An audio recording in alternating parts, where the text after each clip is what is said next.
Bonjour et bienvenue dans ma bibliothèque. On est le 8 janvier 2012. Ce matin, je lis Claude Roy, Les rencontres des jours 1992-1993. La poésie après Auschwitz. Théodore Adorno écrit en 1949 son célèbre essai Critique de la culture et société.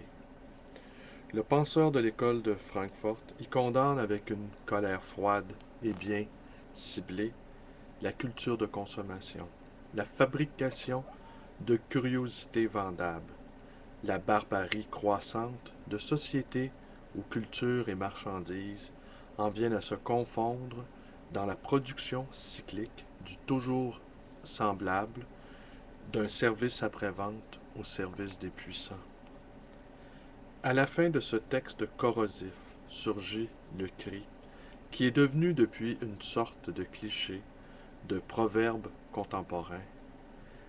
Écrire un poème après Auschwitz est barbare. Il se fait affecte même la connaissance, qui explique pourquoi il est devenu impossible d'écrire aujourd'hui des poèmes. Rachel Hertel vient de publier dans La langue de personne une anthologie consacrée à la poésie yiddish de l'anéantissement, qui réunit d'admirables textes de poètes juifs écrits pendant la Shoah ou bien après la guerre, après Auschwitz, par les survivants. Ces poèmes nés dans les ghettos, les camps, dans les centres de Displaced Persons, donnent un démenti radical à l'imprécation d'Adorno, comme le font les poèmes de Paul Celan ou ceux moins connus de Primo Levi. Mais le contexte de l'essai d'Adorno éclaire son propos et précise mieux le sens de sa condamnation. La poésie qui lui semble barbare, à ce moment précis de l'histoire, c'est celle que le nom de Valérie, qu'il cite, pourrait définir, avec un peu d'injustice, s'enfermement herménétiquement dans une sphère à part. Si la poésie est un ornement superficiel de la réalité, un cache-néant, un divertissement sans poids, un art d'agrément, un luxe misérable, Adorno a raison de juger que faire de la poésie après Auschwitz est obscène.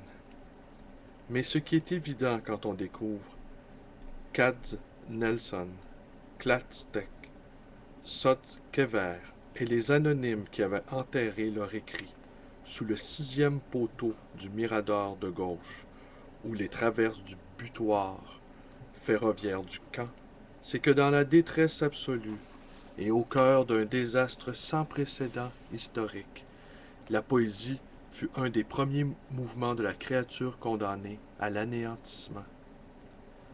Affrontée à une cruauté sans exemple dans une histoire pourtant féconde en persécution, acculée à la mort dans un non-sens absolu, le souffle qui reste encore à certaines victimes leur inspire ces objets de langage non identifiés. Des poèmes couleur de sang, de nuit, souvent chaotiques comme les circonstances de leur holocauste, obscurs comme le silence qui répond à la question de Job, pourquoi ne suis-je pas mort quand je sortais du ventre? Il montre de ses écrits, ce que Maurice Blanchot appelle l'écriture du désastre, un allaitement sourd d'interrogation, l'essoufflement d'un questionnement exténué. Toujours j'ai cherché une réponse dans la terre galeuse, dans le ciel de cendre. J'ai cherché la résonance entre chambre à gaz et Dieu. Découvreuse et gardienne ici de ce sombre trésor de souffrance et de paroles prononcées aux frontières de la mort, Rachel Hertel admire et chérit à juste titre les poèmes qu'elle présente. Elle inclinerait presque à récuser toute forme de témoignage sur la Shoah. Toute tentative d'évocation réaliste reste en deçà de cet événement. Et plus loin, les autres types de discours que la poésie se trouvent comme réduits à l'impuissance. Elle pense que devant la folie de l'histoire, devant l'anéantissement, l'opacité de cet événement, la raison se trouve désarmée, impuissante. Elle rappelle cependant le prodigieux travail des historiens, par force, et des mémorialistes par devoir, l'effort d'hommes comme Emmanuel Ringenblum et tant d'autres pour sauver de l'oubli le crime, les criminels et leur tentative d'effacer à jamais, après la vie des victimes, leurs souvenirs même. La chronique du ghetto de Varsovie est le modèle de ces témoignages arrachés à la fosse commune. Mais si de la sublime Tosdetfudge, Fugue de mort, de Paul Celan, au poème assemblé par Rachel Hertel, la poésie rapproche de nous le noyau d'infracassables nuits de la solution finale, est-il vrai que les autres types de discours se trouvent comme réduits à l'impuissance? Ni pur et simple document, ni œuvre d'art à l'intention esthétique, ni fiction romanesque, quelques-uns des très grands livres de notre temps, des plus sûrs héritages que notre siècle de cendres et de plomb laissera à l'avenir, appartiennent à ce qu'on a appelé de façon trop limitative la littérature concentrationnaire. Le livre de Robert Antelme, L'espèce humaine, Si c'est un homme, de Primo Levi, ne rendent pas compte seulement de l'horreur de l'univers du Ladger, des massacres par vagues, de l'extinction programmée des Juifs et des antinazis. Si ces deux livres, entre autres, ont une valeur exemplaire, une qualité d'écriture et une qualité humaine inséparables, c'est qu'ils ne se limitent pas à décrire la machine à humilier et à tuer, à tenter de reconstruire un de ces lieux de mémoire qui se confondent ici avec les lieux de la mort. Robert Antelme comme Primo Levi nous font assister au combat intérieur et communautaire de deux déportés pour sauvegarder un visage humain dans un système connu pour défigurer, pour maintenir contre la négation du SS leur appartenance à l'espèce humaine.